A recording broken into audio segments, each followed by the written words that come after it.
And let me just quickly add, we've got very good decades-old experience putting these kinds of regulatory programs into place, both at the federal level under the Clean Air Act and in California. And we have in Mary Nichols, the head of CARB, someone who spent many years in the Clinton administration delving into the details of how to effectively implement the Clean Air Act. And the Clean Air Act has shown itself to be a successful mechanism, often delivering reductions in pollution at lower costs than initially modeled. And there's no reason, with a well-designed program, which this state is certainly capable of doing, there's no reason that we can't have the same result here. So, yes, we don't know all the answers right now, but we've got a schedule for answering them. We've got experienced people who know how to put this into place. There's great flexibility that cap and trade brings. That's why it is, in fact, cap and trade. There are tradable obligations and tradable rights here. And I think there's every reason to expect that we can succeed at this, and again, be a model for the rest of the country. Brian, do you have a thought on this before we get back to my original question? I do. Sorry about that. No problem. So some of you may know SB 71 was a sales tax exemption that was put in place in March by Governor Schwarzenegger for renewable energy factories to be able to build out their production facilities. And that's what Dorothy was referring to. That is extremely helpful to manufacturers. That does allow Nanosolar and other companies to expand in the state. But that's not why we're in the state in the first place. We're in the state in the first place because we believe the solar market in California is going to be growing substantially, and indeed in the United States. And it's the growth of markets and the location in those markets that are growing, which is critical to companies that are serving those markets. The other place Nanosolar is located is Germany. We have a factory just south of Berlin. Why are we sited there? That's a very low light country. If you've ever been there, it's quite cloudy most of the time. Yet it's the largest solar market in the world. Why has it become the world's largest solar market when the natural sunlight resources are rather limited? It's because of the durable public policy that has been there for decades. We don't need to get into the specifics of one policy piece versus another or argue about the volatility of a particular piece of legislation, but it's the predictive power. And if someone in the audience suggested the risk mitigation that comes with that predictive power, that is critical. Irrespective of the details of policy, if a business can count on a stable policy, they can craft their strategy and embrace that policy as they grow. If it's in constant flux, it's far more difficult to make decisions strategically, and one would tend to go to other parts of the world where that stability is far greater. One of the reasons that the Chinese economy is growing so far is because they have stable policy. They obviously have a different political system than we do. We don't have the luxury of that centralized control. But if we're going to be competitive globally, we should at least recognize that the bar that's been set is an extremely aggressive, consistent public policy that's driving millions of dollars of investment per every day in the Chinese economy. If we're going to be competitive in California with that, it's very important to embrace global competition, understand the kind of race we're in. In the solar industry, there was a time period in the 1970s when we had superior technology definitively across the world. In the past 30 years, the patent estates, for example, in the solar industry have drifted overseas to two locations, Germany and Japan. And why did that happen? Because those were the two largest solar markets in the world. That's where the innovation happened. We're starting to see the same movement to China now. There's a time period right now where we can embrace the innovation that's being developed here in the United States, and in particular in California, and grow it. This is the time to grow our markets now. Okay, Dorothy, I'd like to try again. What happens if Prop 23 is defeated? Oh, that'll never happen. Prop 23 being defeated? Well, maybe the feds will step up. Maybe they will save us from ourselves. Because if California continues to go down AB 32 path alone with a cap and trade, at least while the economy is in such bad shape, I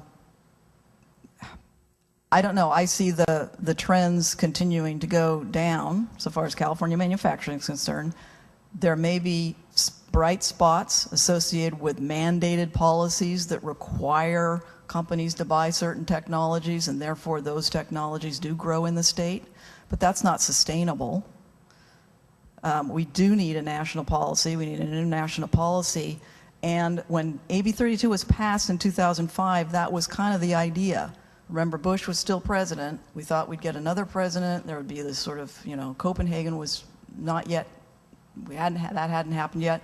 So the outlook looked pretty good that maybe there would be a national policy and AB 32 could be part of spawning that. Well, fast forward to 2010, we've had a historical recession. The world looks different. Do you think AB 32 would pass today from the legislature? I don't think so. I think everybody's saying, you know what, maybe we need to solve this budget crisis. Maybe we need to put the 30% of people that are out of work in the Central Valley back to work. Our priorities have got to be straight in what we focus on in this state. We're going to continue to be a leader in venture capital. We have been since the 80s. That didn't change suddenly with AB 32. We've always had about half the venture capital in the country. That's going to continue. We're still going to be a leader in clean tech and green tech. We still have the RPS. And don't worry, we're going to get a 33% RPS, whether I like it or not. Honest to God. So that's not going to go away. It's just there's a lot of fear about what's going to happen if this passes. That's not going to occur. Dan, you look like you want to say something. No, I think, yes, we've got an RPS on the books. Yes, it's having some impact.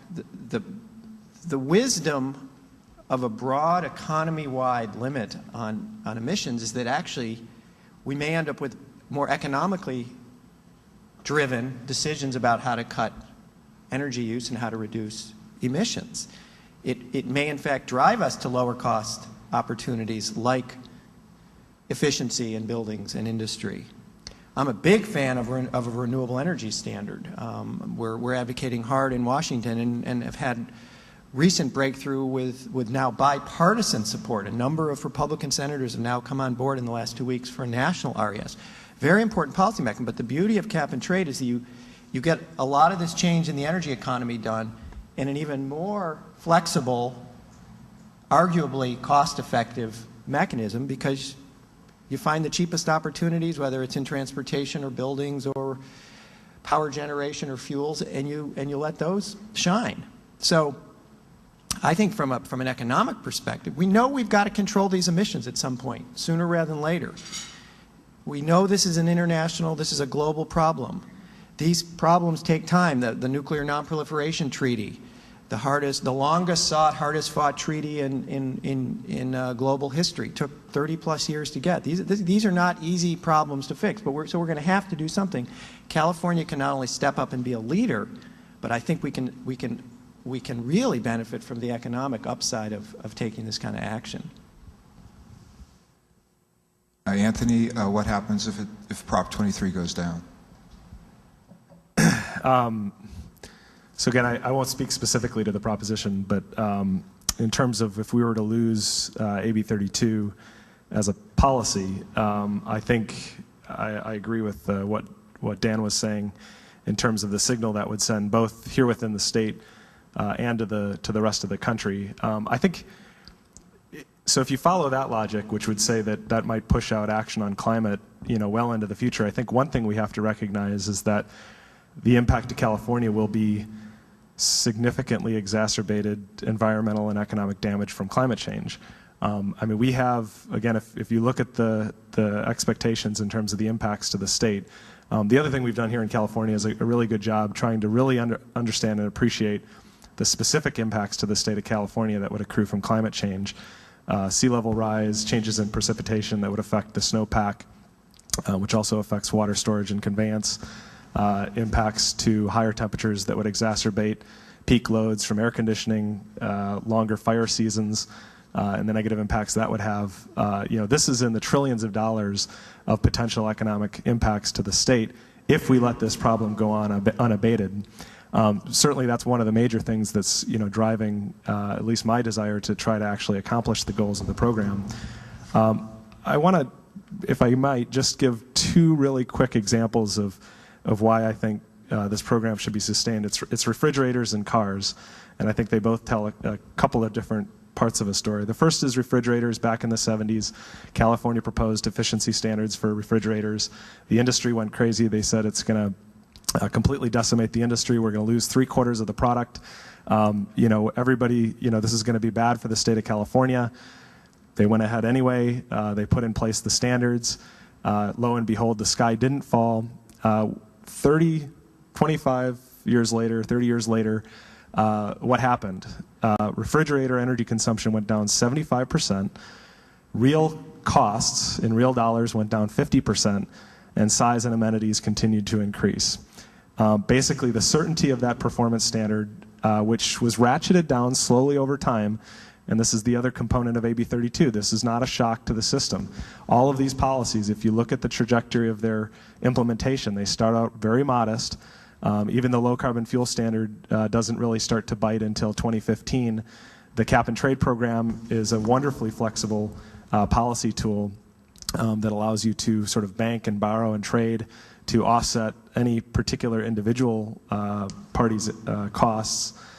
And to financially benefit if they can go faster and further than their competition. So I think this would have significant impacts. It would have long-standing impacts, not just to the policy of the state and the country, but also our climate, which we should protect. Brian, I'd like to ask you, what do you think of Meg Whitman's proposal to put off AB 32 for a year? What will happen if that's enacted? I believe the proposal was a little more extreme than that. In fact, it creates uncertainty as to when the policy would be implemented. And again, the point is, how do you grow a market? From the point of view of a specific business, you provide a predictive framework in which to develop a strategy to grow in that market. If that framework is changing, you can't develop the strategy in that market and you can't grow there. It's very straightforward. The lack of predictability creates much higher risk, and those risks need to be traded off against other possible locations, other possible business models, and so forth. So what we see is stability of policy, durability of policy, predictability of that policy is a cornerstone of a growing market. And having that change would decrease the creation of jobs, it would slow the growth of that market, and it would not be good for the state economy. Dorothy, what do you think about the proposal to delay rather than suspend? Well, obviously, I think we would have preferred if she just adopted a pro-Prop 23 position. But I know that she's thought about this a lot. And I think that what her concern is the same as the manufacturers, which is we have got so much work to do in this state to bring us back to something that we can be proud of. We are losing our luster in California because we've lost sight of what made us great in the past, and we're not paying attention to that anymore, and we've got to reorient to that. And that means infrastructure, that means the education system. Dropout rates are way too high. Things are really out of balance. So she wants to focus on that, and she sees AB 32, particularly the programs that would be suspended, that she could suspend by pulling the year-long trigger. That's the appropriate time to do it until it makes more sense to go forward. So I think she's trying to be smart about it. I appreciate the thoughtfulness she's put into it. She's seeing what the priority is in California.